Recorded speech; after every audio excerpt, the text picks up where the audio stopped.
Hey guys, it's Justine here from I Should Read That, and today we're going to be reducing the TBR by trying a chapter of these old FairyLoot books.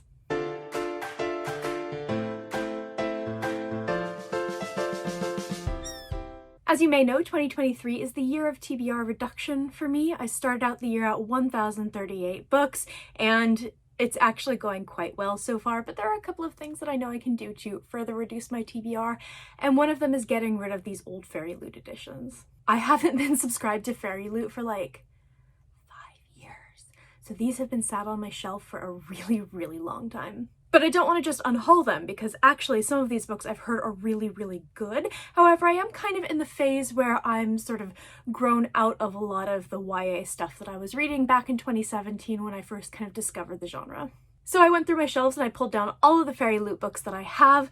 There are actually only 5. FairyLoot is the sort of book subscription service that I was subscribed to for the least amount of time.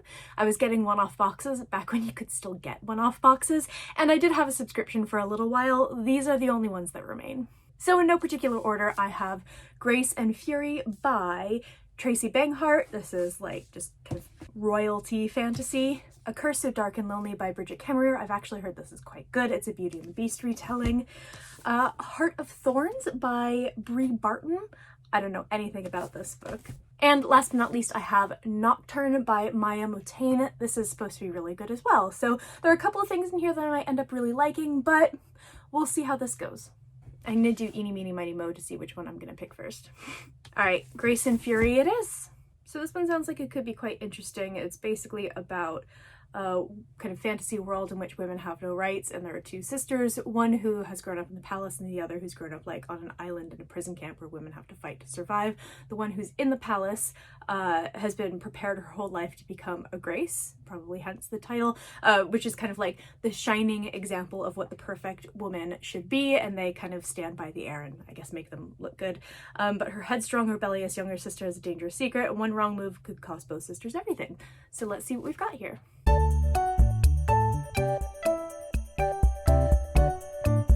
So I've read the first 2 chapters of Grace and Fury, which seemed only fair because you get like 2 perspectives. The first perspective was the sister who's like going to become the Grace, hopefully, and the other is her sister.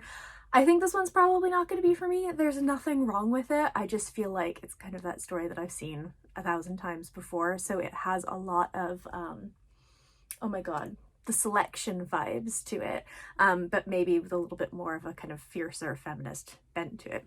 I'm sure this will be fine, but I am trying to pare down my TBR, so I think this is going to go onto the unhaul pile. So the next book is Nocturna.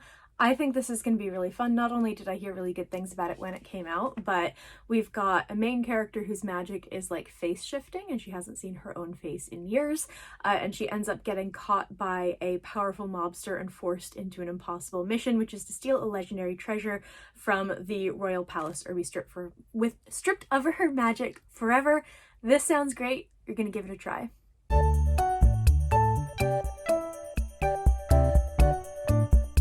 Alright, Sophie and I have done a chapter of Nocturna. This is great so far. This is definitely going to be on the keep pile. This is, I believe, a Mexican-inspired fantasy, and it's really fun. It's well written so far, and I think this is going to be quite exciting. I love the sort of heist aspect of it. One of the points of view that we have is the prince that presumably she's going to be stealing from, and he seems like he may be a bit of a cinnamon roll.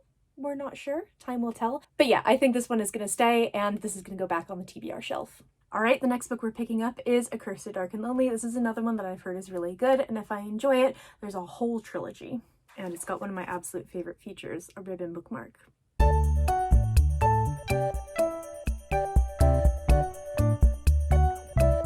Okay, so that's 2 chapters of A Curse So Dark and Lonely that I have read. I forgot that YA chapters tend to be a lot shorter, so I read the first 2 because we again have that shifting perspective. The first chapter is the perspective of Ren, who is a prince of this fantasy kingdom, and his family is cursed, and he has to relive his 18th birthday over and over and over again.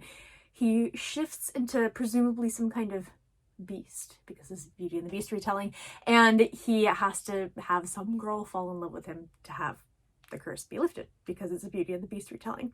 Our other perspective is Harper, who is a girl who lives in our kind of modern Washington, D.C., our world, and she ends up getting taken into this fantasy world, presumably to be the girl who is going to fall in love with him and all that good stuff. There's a lot that I had forgotten about this book when it was really, really hyped when it was released. I feel like I knew everything about it, and it's been so long that I completely forgot everything, so I forgot it was kind of that portal fantasy. And I believe she also has a disability. I'm not 100% sure what it is yet because I've only read the first couple of chapters, but she seems like kind of a badass, and I'm very, very curious to see where this is gonna go. I don't always love Beauty and the Beast retellings because I feel like they've been done a lot, but I've heard so many good things about this one, and I've enjoyed the first couple of chapters, so this one is gonna stay on the TBR. It's not so helpful for one of these videos to keep a bunch of books on the TBR, but I'm glad that I'm giving them a try at least. Alright, the next book is Onyx and Ivory. I somehow ended up messing up the cover at some point over the past 4 or 5 years. Oops. So I'm just looking at the summary. This one sounds quite fun. So our main character is Kate, and she is basically cast out of the nobility because she tried to assassinate the High King, which will do the trick. So she is now a member of the royal courier service, and she is an incredibly skilled writer, and she happens to have a secret edge. She's a wilder born with forbidden magic that allows her to influence the minds of animals. That's something that I always really enjoy in fantasy. So it's this magic that leads her to a caravan massacre in broad daylight. Only survivor is the son of the king, who happens to have been her first love. So they are going to presumably untangle this mystery. That sounds great. We'll see how this is.